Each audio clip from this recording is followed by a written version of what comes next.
हम तो आग्रह करेंगे फिर से मुख्यमंत्री जी से कि जो अभियान आपने इसको गति दिया था, इसको अब ध्वस्त भी करने की जरूरत है।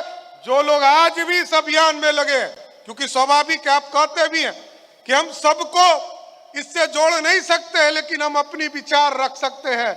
लेकिन आज भी कई लोगों को हम देखते हैं जो शराब के माफिया बनकर पूरे जिले में अपने कर्तव्य के माध्यम से आर्थिक आमदनी कमाने का काम कर रहे हैं।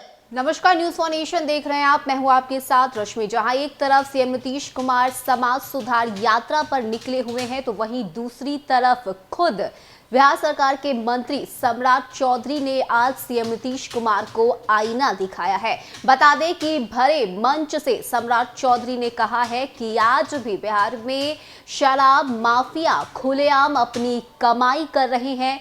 ऐसे में जरूरत है कि अब उन माफियाओं का कमर तोड़ा जाए।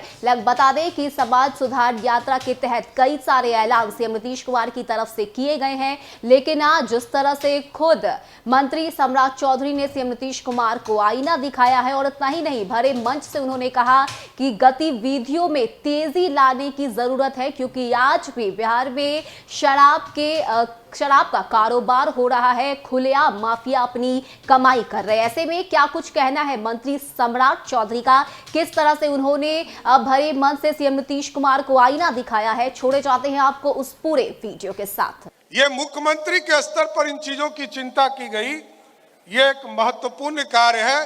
और हम आज समस्तीपुर की पावन धरती से आग्रह करना चाहते हैं मुख्यमंत्री जी के तरफ से कि आप अभियान को इस तरह सहयोग कीजिए कि कोई दहेज में, जिस तरह मुख्यमंत्री नहीं जाते हैं, आप लोग भी संकल्प लीजिए कि कोई दहेज मांगता हो तो उस शादी में जाने से इनकार कीजिए।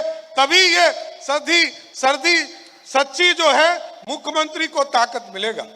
और जिस तरह अभियान चलाया कि नशा मुक्त बिहार बनाएंगे, कई लोग लगातार हम लोग भी देखते हैं कि नशा के क्षेत्र में जिस तरह आर्थिक आमदनी लोगों ने बनाया, हम तो आग्रह करेंगे फिर से मुख्यमंत्री जी से कि जो अभियान आपने इसको गति दिया था, इसको अब ध्वस्त भी करने की जरूरत है।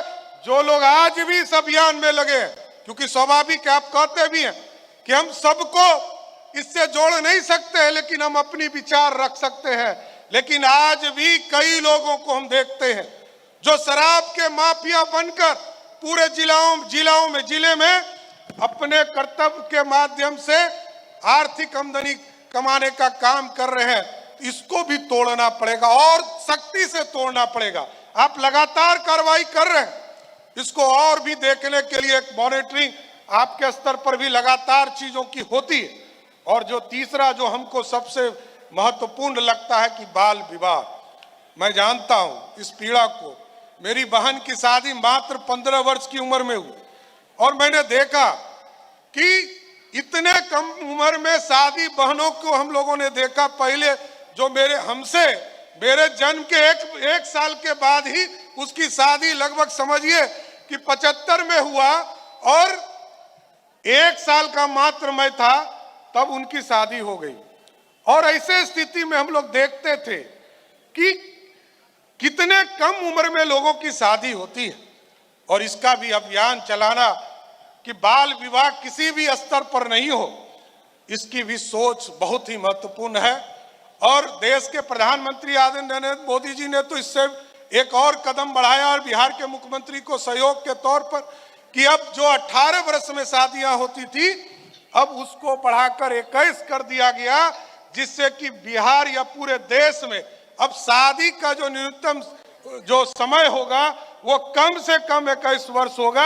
इसके लिए भी इस मंच के माध्यम से मुख्यमंत्री जी और देश के प्रधानमंत्री को कोटि कोटि धन्यवाद देना चाहता हूं।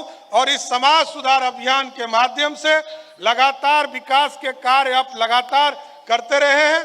और दीदियों को जो लगातार जो अनुभव हमको मिला, हम तो देखते थे, अरविंद चौधरी जी हमारे कलेक्टर हुआ करते थे खगड़िया में, और हम लोग देखते थे कि जीविका के लिए अलौली में विशेष तौर पर, क्योंकि वहां मुसहर समाज के लोग अधिक लोग थे जो पशु का कार्य करते थे, आपको सुअर चराने वाले का काम करते थे, उसके बीच में जीविका दीदियों का काम हुआ करता था। आज ये बहुत ही महत्वपूर्ण दिवस है कि आज लगभग 1.5 करोड़ से अधिक जीविका दीदियां एक समूह बनाकर आत्मनिर्भर आत्मसमृद्ध हो रही है और पूरे समाज को एक पूरी तरह एक सुधरा हुआ अभियान चलाकर एक समाज सुधार का काम कर रहे हैं। इसके लिए हम कोटि कोटि जीविका दीदियों को भी देने का काम करते हैं। और माननीय मुख्यमंत्री जो लगातार आज पंचायती राज का चुनाव हुआ, पूरा शांतिपूर्ण चुनाव पूरे बिहार में हुआ। पहले के दिनों में देखते थे कि अभियान के माध्यम से गांव में विकास के लिए बहुत चिंता करते थे। लगातार मुख्यमंत्री जी ने 7 निश्चय के माध्यम से अभियान चलाकर सड़क, पानी और चीजों को स्थापित करने का काम किया। हम माननीय मुख्यमंत्री जी को, बिहार के लोकप्रिय मुख्यमंत्री जी को, जिन्होंने महात्मा गांधी के सपने को गांव को समृद्ध बनाने के लिए, समाज को सुधारने के लिए लगातार अभियान चलाने का काम किया है, इसके लिए हम विशेष तौर पर आज इस कर्पूरी ठाकुर जी की धरती पर विशेष तौर पर धन्यवाद देते हुए अपनी बातों को विराम देते हैं। बहुत बहुत धन्यवाद।